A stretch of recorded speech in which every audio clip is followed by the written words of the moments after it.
Now, when we talk about the Prophet Muhammad sallallahu alaihi wasallam, what we have to recognize is that on the issue of recreation, you have a number of issues that must be addressed. First of all, whatever we say about recreation in the life of the Prophet, we have to base that really on what we know from the Hadithic literature and the Sirah literature with regard to any form of recreation that the Prophet was engaged in. Now, as the previous speaker pointed out, you have two conflicting points of view among the Muslims. You have this one-dimensional view about the Prophet, which I think is false, that the Prophet Muhammad was very stern all the time, which is, if that ayah is true, and we believe it's true, that the Prophet was the fine example, he had to be a human being who reflected in his life all the varieties of the human condition.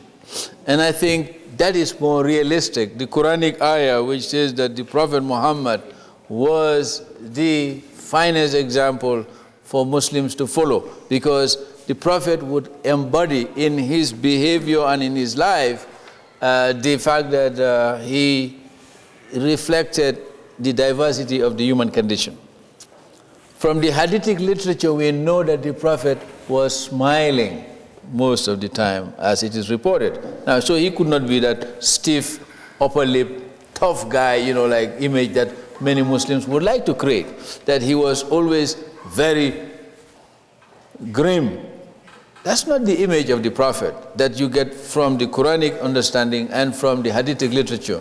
What we have to recognize is the fact that the personal disposition of the Prophet in Bukhari, Muslim, Tirmizi, Nisa, Abu Dawud shows that the Prophet was a man of good and pleasing disposition. So that when people came to him, they felt if they were down, their batteries were charged by his disposition. Because if you are angry and you come to somebody who is also angry, that person doesn't help you. Because he reinforces your negativity. And the Prophet Muhammad says that we are mirrors unto each other.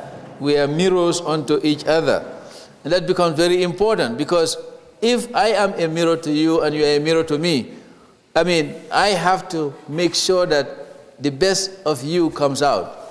That's one of the reasons why I was telling the kids that in being raised in the West, one of the insights of the Prophet Muhammad sallallahu alaihi wasallam, this notion that we are mirrors unto each other, has been taken by some of the Western thinkers, like the existentialists, and they have built a whole philosophy on that concept, that the human being is a mirror unto the other. Because that is a very profound statement. We don't think about it. You see, when you stand before a mirror, you are not looking at yourself the way we are looking at you. That's a mistake. Most of us, when we stand before a mirror, we think we are looking at ourselves. You are looking at a reflection of yourself. The way you are looking at me, I can never look at myself that way. It's impossible. Because if I stand before a mirror, I'm not looking at myself the way you're looking at me. Because you see, when I stand before a mirror, I have an object that reflects me. That's why the kids are told, mirror, mirror on the wall, who is the fairest of all? You. What is a talking mirror? A human being. Now, when you talk about the Prophet and the insight he made about being mirrors unto each other, you now have to understand the fact that from that concept, from that understanding of the human condition, you now move to a higher level of understanding the human being. And that's what the existentialists were able to do. They were able to develop a whole philosophy based on this idea that the human being serves as a mirror for the other, as the Prophet says. Now, this has implication for us in the West, because in the Western world, this whole idea of recreation, which is now very much institutionalized, has a recent history. Because if you look at the history of recreation in Islam, that whole history is part of a larger history of human recreation. During the lifetime of the Prophet ﷺ, human beings were either pastoralists, Bedouins, or they were falahin, farmers who worked the land. Human beings did not have industries. The only people who had time for leisure were the upper classes. That's one of the reasons why recreation, as we now know it in America, is a very recent development. That is the lifestyle of the upper classes adopted by the middle classes. You see what I'm saying? Because in the time of the Prophet ﷺ, the vast majority of those people were involved in their daily pursuits. So if you are a Bedouin and you handle your camels and your livestock, your recreational forms were rooted in that kind of lifestyle. So that was one of the reasons why camel racing was very important. You race with your camels. And if you have horses, you race with horses. So horse racing, horseback riding, camelleering became very important. Now, there is no Muslim scholar who will tell you that the Prophet did not ride camels, and that camel riding and all the games associated with camels were not practiced by his contemporaries and by himself. So, if you live in America, you don't have camels, you have cars. You see what I'm saying? So if you want to engage in that kind of lifestyle, you have to do it analogically. You don't have to go back to get camels to do camelleering for entertaining yourself. But if you have camels, you can do it. If you have horses, you can ride horses. Because the Prophet lived at a time when human beings entertained themselves by using the beasts of burden, animals. And the Arabs appreciated the camel more so than any other group, to the point that in their language, they have more metaphors in the use of camel and the different ways the camel works than in any language. And if you go to another society where other forms of entertainment is practiced, like falconing, which was also part of the Islamic form of recreation. In Greek metaphors, they talk about the falcon. People like Plato talk about the falcon and the falconer, talking about the philosopher who is guided is like the falcon, and the falconer is like God. And of course, the Sufis and some of the Muslim scholars would also use that metaphor to show the seeker of knowledge in relation to Allah subhanahu wa ta'ala. So you can see falconing, a recreation, which is being done by certain people in the society, and this was practiced during the time of the Prophet, and some of the caliphs in the Umayyad period, people like Walid, became great falconers, and they owned a lot of falcons. And many of the upper classes among the Muslims engaged in this form of recreation. But the majority of the people were preoccupied with their own daily survival. And this was also true in Europe.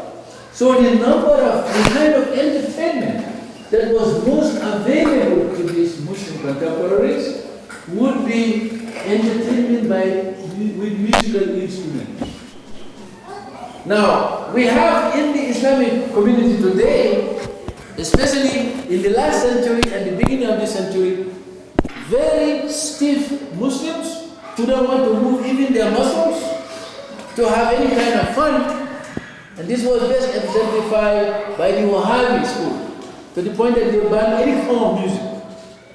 They don't want to play it, they don't want to hear it. Now, but in our history, this attitude was not the dominant attitude.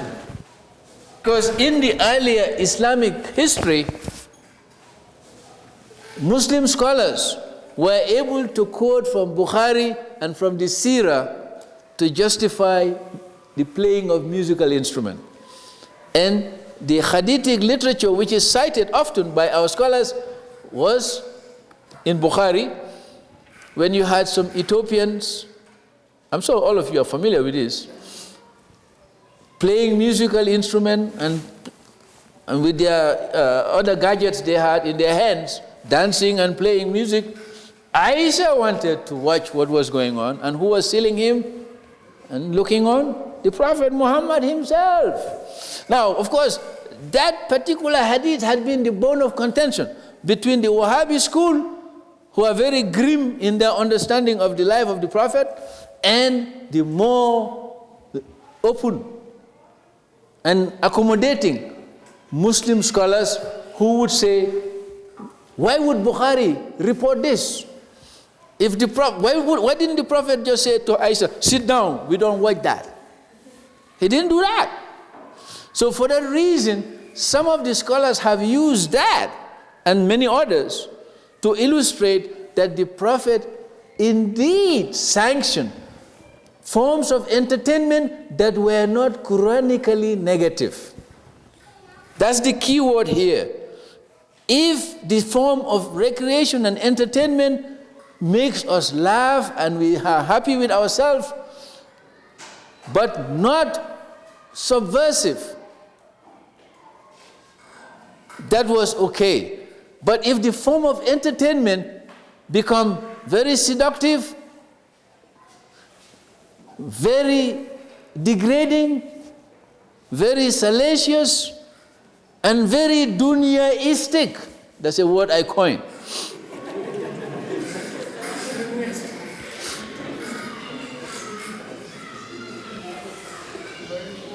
You can be sure that I didn't use the word secularistic. I used the word dunyaistic. Because you see, in Roman times, the Romans and the Greeks had forms of self-entertainment which one from a Muslim point of view would call dunyaistic, in the sense that you engage in those sports and entertain yourself because you believe that there is no accountability for what you're doing. You only believe that the only reality is this dunya. So I can do anything I want. And today in modern America, we have a mantra that we hear on TV sometimes, or we hear from some of our peers and colleagues: if it feels good, do it. Now, a Muslim cannot do that. You see what I'm saying? If it feels good, do it. You see, Muslims cannot say that. It may feel good, but it's not Quranic. So you can't do it. You see what I'm saying? It's not halal. Now you see, this is the limit, the borderline. One of the great Western thinkers described the human being as homo ludus. Man is the playing creature. You see what I'm saying? Man is the playing creature, homo ludus. The Latin word ludus means to play. Man is the playing creature. That's the whole idea of Huizinga. That's the name of this philosopher. Huizinga. You can read him. Now the whole idea is that the human being likes to entertain himself. And that even in the lower forms of life, like the monkeys, they also have games. They entertain themselves. Now, human beings do entertain themselves. So as Muslims, the manner in which we entertain ourselves must be modeled after the Prophet. The ayah out there, لَحَدْ كَانَ لَكُمْ فِي رَسُولِ اللَّهِ أُسْوَةٌ حَسَنَةٌ. The Prophet, being the finest example for us, provides the model to imitate. Now, the Prophet is not living in the year 2000 in America today. So we can relate to him analogically in this regard. That's why I told you, you cannot be living in America, in San Francisco, in Fresno, and say, well, I'm going to be entertaining myself only by riding horses or camels. No, we don't have that. And the Prophet certainly will not tell you that the only form of entertainment you can judge yourself is buying on camels. No, he will not say that. because human beings have evolved to a higher level of technology to the point that they now have substitute for the animals, even though we still honor those animals by naming our cars after animals. We call them Cephas, Cougars, all kinds of names. So, I mean, the reality here is that when we follow the example of the Prophet ﷺ, we have to recognize the governing principles. One, that during the lifetime of the Prophet, based on what we know in the Sirah, there was forms of recreation. And as the Muslims became more powerful and they became more dominant, they had other forms of entertainment. But that entertainment which deviates from the Quran were dismissed by the ulama as unacceptable. Those forms of entertainment, whether it's humor, like telling stories and jokes, and of course in the Islamic world we had a lot of jokes to entertain ourselves after we eat, and that tradition has continued in many parts of the Muslim world. They capture in writing this sense of humor, and you have many writings of Muslims that capture this body of literature. Muslim form of entertainment, whether in the musical form, continued. What the ulama did not want was Muslims to get too carried away with these musical performances that begin to undermine their iman and their faith in Islam. And of course, you know that the musicians can entertain because the different forms of human speech. If you study speech 101, you know that human beings use words to give you command, as in the military. Human beings can use words to entertain, like singers. Human beings can use words to inform, to educate you. So through speech, we can do a lot of things. And during the lifetime of the Prophet, he has lighter moments, sallallahu alaihi wasallam, he has lighter moments where he would joke with his contemporaries, his companions. Because he was a human being and he's supposed to be an example.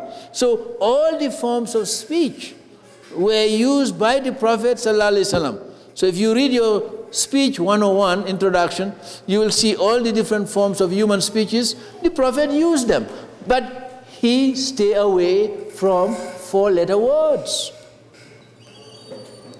And he made sure that while you are using speech to entertain yourself, because you can tell stories to entertain people, you can use speech to come up with jokes that will make people laugh. When they were unhappy, they begin to smile. The Prophet was smiling most of the time. Now, when it comes to other forms of entertainment, the Prophet also demonstrated, because we know from Aisha that the Prophet used to race with with her. We have that in Bukhari. This is not Hadith Daif, this is in Bukhari. And we see Bukhari as the number 1 book of Hadith after the Quran. The Prophet racing with Aisha. You see what I'm saying? This is a fact. Now, we have this. So, naturally, when we talk about the Prophet, therefore, we must make sure that we don't go to the extreme position of making him a one-dimensional man who was all the time very grim and stern-faced. Although there were moments when he was like that. But you don't reduce him to a one-dimensional human being who lived in that world of grimness. But at the same time, you don't want to use the limited evidence we have in Hadithic literature to make him sanctioning all forms of entertainment, even those that will fall under the category of what I call dunyaistic form of self-entertainment. You see what I'm saying? Now, the other point that needs to be emphasized here, while we are looking at the Prophet ﷺ, is to recognize the fact that the Prophet lived at a time when human beings were so preoccupied with the drudgeries of life, and human beings did not entertain themselves the way we do now. In the Roman and Greek period, you know from history that the Roman emperors tried to pacify the masses of people by giving them circus and bread, they called them. That's why you had the gladiators. Most of the animals from Libya were taken away from Libya. That's why Libya has no animals today. By the Romans. For the gladiators. You know the gladiators. Because the gladiators had to fight these wild animals. This was one form of entertainment for the Greeks and the Romans. The Muslims could not do that because as Khalifatullah, you're supposed to make sure that there is control of the ecological system, the flora and the fauna, all the flowers and trees on the one hand, and all the animals are supposed to be protected by us. So we could not engage in that form of recreation. You give a gladiator a sword and you let loose a lion from a cage and he kills the lion for fun. We cannot do that. We cannot arbitrarily go and just kill animals like that as a game. We cannot do that as Muslims. But Muslims could go to circuses and see wild animals who are in the custody of human beings, domesticated for the purpose of circuses. Because we Muslims see ourselves as inheritors of the Prophet's tradition. So the Prophet certainly will not say, don't go to a circus. So when we look at the life of the Prophet and his example, what we have to recognize is the fact that Muslims who live at his time had very limited forms of entertainment. And this was not unique to Muslims, this was the state of the human race. Whether they live in China, in India, in the Middle East, in Africa, in Central Asia, there was no America at that time. They had limited forms of entertainment. And much of the sports and recreation was enjoyed by the upper classes. Muslims living in contemporary America live at a time when the upper class lifestyle has been taken over by the middle classes, to the point that the middle class American Muslim, like all the other middle class people, have greater opportunities to entertain themselves. And I use one example to illustrate this point and to show you that this is a point which needs to be recognized as a major difference between life in the medieval period and life in the modern and postmodern period. In the medieval period and before, human beings did not develop the habit of going to eat in restaurants. You see what I'm saying? The whole idea of a restaurant and going and eating in restaurant is a part of a bourgeois culture that develops. Because when you go to a restaurant, maybe you know this before, maybe you didn't know this, but observe this phenomena. And this has implication for us as Muslims. It shows you how we are part of this train of history. When you go to a restaurant to entertain yourself, to enjoy, and in some restaurants they even have musical performances, etc. What has happened in the West is that the construction of restaurants and the whole idea of a restaurant is the democratization of aristocratic lifestyle. Because it is only when you go to a restaurant that you can play aristocrat. The aristocrat is paid, he is served every day by people. But when you go into a restaurant, you try to play Mr. Aristocrat or Miss Aristocrat because you pay somebody to treat you like a lord. You see what I'm saying? You're buying feudal privilege. That's what you do when you go to a restaurant. You cannot afford a maid as a middle class. But when you go to a restaurant, you can buy for 30 minutes the service of a maid. Isn't that true? That is part of the embourgeoisification. Now, if you look at the literature on entertainment and recreation, you will find this, what I'm just telling you, this insight I just bring to your attention. Because human beings enjoy themselves through recreation largely because they had leisure. You see what I'm saying? There's an American writer by the name of Veblen. He talks about the leisured class and the manner in which they entertain themselves. The Vanderbilts, the DuPonts, and the Kennedys. The Kennedys are latecomers, the Rockefellers. The upper classes are able to entertain themselves. So when you look at the Prophet and his example, what you have to recognize is that the Prophet lived at a time when the drudgery of life limited the possibilities of human entertainment. But human beings were able to entertain themselves. Now, this is where we have to look at the class factor in terms of entertainment. And we have to look at the Prophet's time and see the manner in which the Muslims at that time were able to entertain themselves. As Muslims became more affluent and more privileged, those who were privileged were able to have more opportunities for self-entertainment and group entertainment. And that's one of the reasons why in Damascus, during the Umayyad period, and later in Baghdad, during the Abbasid period, if you look at the literature, you will see that Muslims had greater form of entertainment. You had dancing girls and all kinds of things, which the ulama began to look at with suspicion. Because you will gradually begin to degenerate. Because that's what happened to us. You have food to eat, you're no longer worrying about getting food, because now you have food. Society is becoming very affluent. And that's what happened to America. If you look at the United States, you have more forms of entertainment and recreation here than anywhere else in human history. You see what I'm saying? Because people have more leisure time. And the technology has brought this about. You have 50 channels on TV, from the most bizarre to the most sublime, right? Forms of entertainment. Now, as a Muslim, following the example of the Prophet, you do not allow any programming that is dunyaistic to affect your iman. That's your choice. And the debate going on in the society right now is that kids should be controlled by their parents so that they do not access certain television program for entertainment.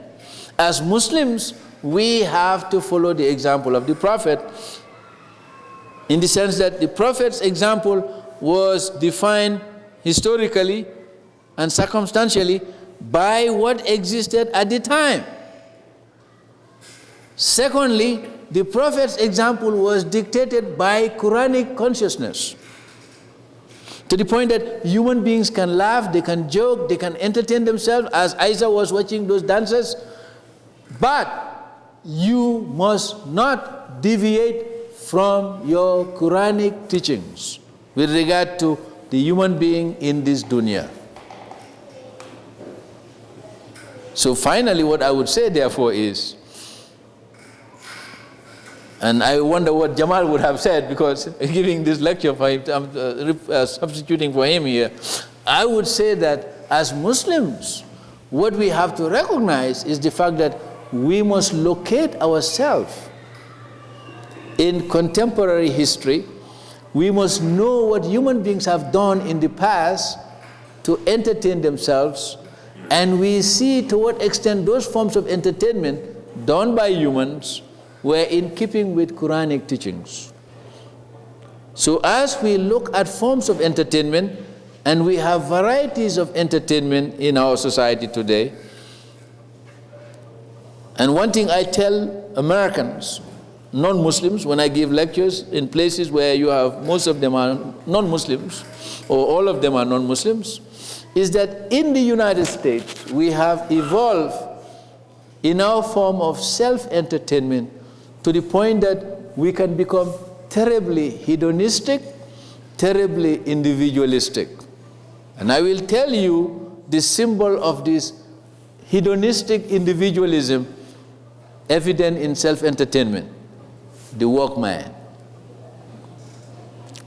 The Walkman is the ultimate symbol of individualism. Because you have your Walkman, you're walking, you cut yourself completely from the world, and when the Quran talks about Qul a'udhu bi rabbil Fala min sayma. When the Quran talks about Allazi yuwaswis fil sudur nas min al jinnati wa nas, when you put your Walkman to entertain yourself and you have dunyaistic music, you might very well allow Iblis, Satan, to be whispering to you. But you can also have Quran to entertain you. So it is personal choice. It is personal choice. Living in modern America with all the technology, we can learn from the example of the Prophet to entertain ourselves without falling into the trap of Dunyaism. This is my opinion, my feelings, based on my understanding of the Quranic and Hadithic literature about recreation. And I hope that, if I am mistaken, may Allah forgive me, but I hope I gave you what is relevant here. Assalamu alaikum. Yes, brother, go ahead. At the time of Umayyah and Abbasi, when they had music and women dancing, is that okay? No, the ulama opposed that, and they wrote about it. At the time too? They did, they criticized them. No, he's saying that during the Umayyad and the Abbasid period, when you had these dancing girls, which is part of our history, the ulama opposed that. That's why some of them were punished. That's one of the reasons why some of the ulama said the best ulama is the one who stay away from the king. Because you could easily become ulama al-su by hanging around. The ulama who hangs around the court could easily be corrupted. So when they see those dancing girls, they will not criticize them. You see what I'm saying? Those are the ulama al-su, the vile and corrupt ulamas. Let us be practical. Yes. What do you propose for the people who live in Fresno and Madera to do as entertainment? Well, no, you can go to football games. You go to football games, you go to baseball, you go to basketball. You go to soccer games, because if you come from the Muslim world, most probably you like soccer more than football. Isn't that true? Yeah. You can go for golfing. You know, it's very hard even to find... You can go for bowling.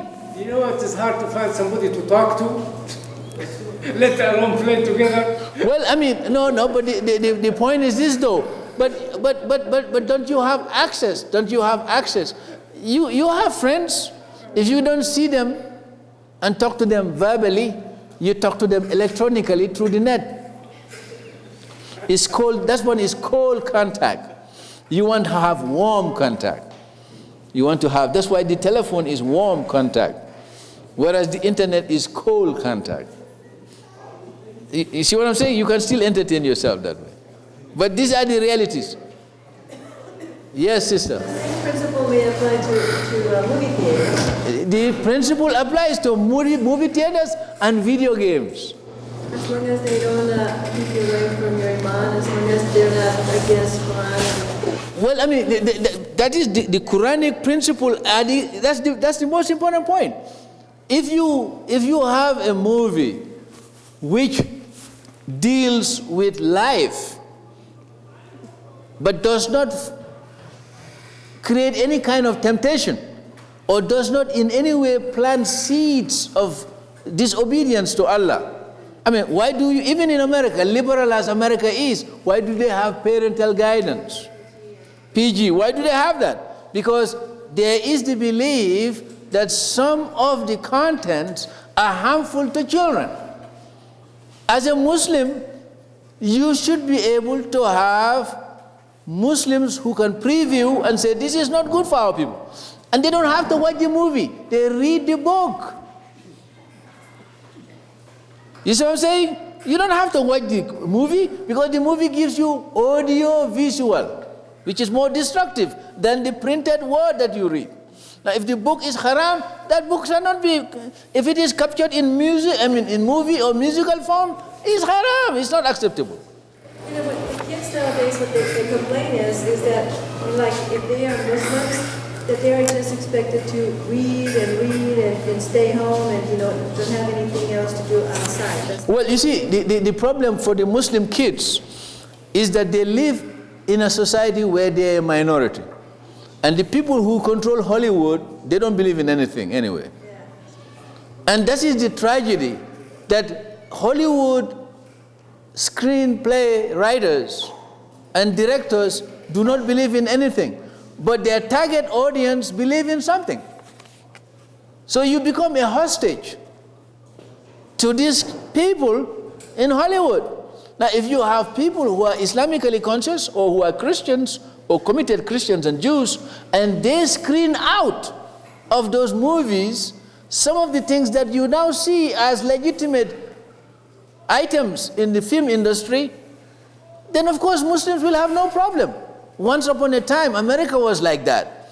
But today, what we call the secular humanists control the movie industry in America. And they are the ones who do the programming. So for that reason, if you're a Muslim, you want to watch the shows, you are a hostage to them. You see what I'm saying? That's the dilemma. Now, unless you have alternative movies made by small filmmakers who are Muslims, and there are people who are doing that. And these are not only people who believe in God. There are people who don't believe in God, but they don't like what they consider Hollywood junk. You see what I'm saying? And they try to create their own movies for their limited audiences, even though they don't believe in God. But they have taste that is different from the Hollywood taste. This is the dilemma we face in America. That even though the Hollywood movie makers are exercising their right to do what they want, there is not sufficient competition from the other side. Now, if you look at the Christian groups, some of the conservative Christians are beginning to make movies. And they even have musical forms to satisfy their own audiences. They call it Christian music, Christian film making. Oh yes, they're doing it right now. You see, and they have their own Christian station. Because they know that Hollywood is dominated by people who don't believe in anything. And if you live in the United States, you are faced with that situation. Now, yeah, I mean, I think I answered this question. You know, talking about the music that is not dunyaistic. That's one of the reasons why you have Christian music and people are buying those records by the millions. Because you are a Christian, you don't want to listen to some of these so-called gangster rap and all kinds of weird kind of music. So you want to listen to music that entertains you. You feel happy, you enjoy it, without being poisoned. Because we are human beings. We are susceptible to what we hear. After a while, we get conditioned by that. You see what I'm saying? We are human beings. So, I mean, now, for that reason, we don't want, that's why Muslims entertain us, and there are some Muslims, by the way. You have Muslims now who are trying to create music for Muslim audiences, just like you have Christian groups that are playing for Christian groups. There are Muslim groups that are now trying to create music that is acceptable, and that doesn't introduce satanic tendencies or dunyaistic tendencies among Muslims. This is our choice. We have a choice. You live in America. I mean, you go to the supermarket, you don't buy haram food. You see what I'm saying? You do the same thing in the entertainment world. The same principle, the same logic. If you can go into a supermarket, grocery store, and walk away without any haram food on your basket, you can do the same thing. It's more difficult in the entertainment world because you have limited choice. But that's the reality Muslims face. And we just have to pay that attention. Yes, brother. Go ahead, Yeah, you're talking about choice and you're giving them a lot of choices, knowing the situation, the miserable situation of the Muslims today, coming from different countries, having still not decided on Islam as their priority, their identity. Everything that they do reflects their cultural background. As one of our brothers from Los Angeles described it the best, that we are so paranoid and confused. We send our daughters and sons to schools and we tell them, here the non-Muslims, you can talk to them, but you cannot marry them. And at the mosque, we put a deep wall. And here the Muslims, you can marry them, but you are never going to talk to them. Yes. And you're giving them that choice to, in a way, to solve this problem. No, I think you are quite correct, brother. Your statement is a sociological insight based on an analysis of what is happening to us. the tragedy of a Muslim minority, and this is true of all minorities, not only in America, but throughout history. There is a tendency for minorities to be schizophrenic and paranoid in this regard. Those two psychological tendencies. The schizophrenia that you describe is because of value dissonance. That's how psychologists will call it, value dissonance. On the one hand, because we are a minority and we don't have the resources to build Islamic schools, I'm sure that most Muslim families would like to send their kids to an Islamic school which is as good, if not better, than the private schools where the elite kids are sent, like Phillips Academy and all these other elite schools. But we don't have the money, so over 80% of the Muslim kids attend public schools. And what you describe exists. That's why the kids find themselves in Dr. Jekyll, Mr. Hyde situation. Because when they go to public schools, the walls are broken down. They can see Jimmy, Michael, Brenda, Gloria. And they can talk to them in the public schools. But then when they come to the masjid, they cannot talk to Musa or Aisha. You see, so that creates Dr. Jekyll, Mr. Hyde syndrome. You see, now how to deal with that? This is not only a Muslim problem, it's a Jewish problem, it's a problem faced by the Catholics and the Protestants. How do you deal with it? Just like the films, we were talking about Hollywood. You live in the public square, but then you don't control the public square because your values are not the dominant values in the public square. In the public school, your values are not dominant. But in the masjid, your values are dominant. So the kids are put in this difficult situation. They go to public school where they are a minority, the values are not dominant, and they have to toe the line there. Now, of course, one thing that the Muslim kids have been able to do, and this varies from community to community, is that those Muslim kids who go with hijab, from a psychological point of view, create psychological barriers. You see, to the point that human beings, non-Muslims, we are all human beings. We listen to cues, codes, and symbols and signs. We are human beings. One of the reasons why Muslim women who hijab under very difficult situation are not assaulted is because they become red flag, no way. You see what I'm saying? But see, if you walk down the street and you are indistinguishable from the others, you are a target of opportunity, whether you're a man or a woman. You see, so that is the psychology we face, as a minority. This is not only Muslim, this is faced by Jews and other groups. It's a problem faced by minorities because the dominant value is different from your value.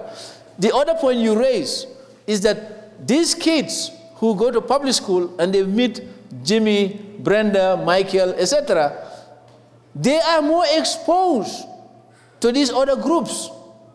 And human beings being what they are, they may develop liking for these people. And since they spend 12 years of their life with those people, they may come to know those people more intimately because they sit next to each other in classroom than they will know Musa or Aisha, who is in the same masjid. That is one of the reasons why camps like this provide the opportunity for at least the kids to see each other. They may not come to know each other the way they do in public schools, but at least they see them. They know, that's Aisha. Because Musa is a friend of Abdullah, and Abdullah's sister is Fatima. So, that's your sister, Fatima. So he sees her. Something that doesn't happen in some of the masjid where the women are completely cut off from the men, that the boys don't even see the girls to know that that is Fatima.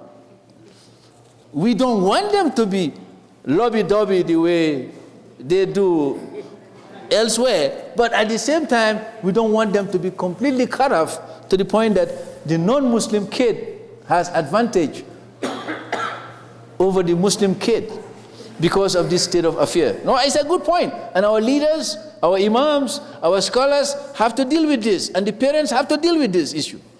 It's very important. It's very important, and that's one of the reasons why it might be a good idea for families to visit each other.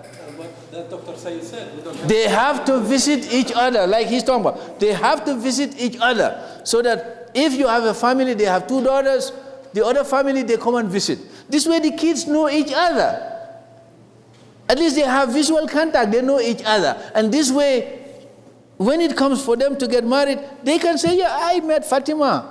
I don't know much about her, but back home in the Muslim world, all the research is done by the sisters for the brothers, and vice versa. So, so you have good intelligence on Musa from Abdullah and Feroz because they know him, and they tell Fatima, oh, he's very aggressive guy. So you have information.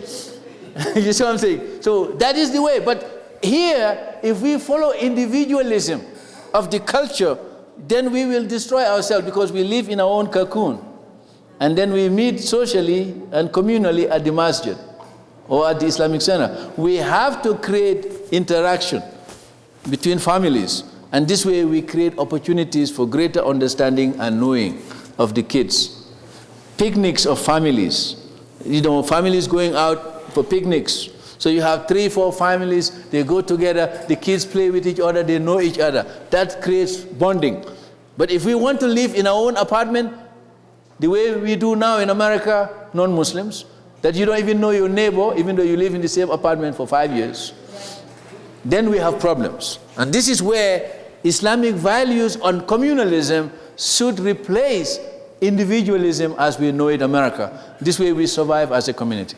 Now, one of the, I think sisters or brothers raised the question.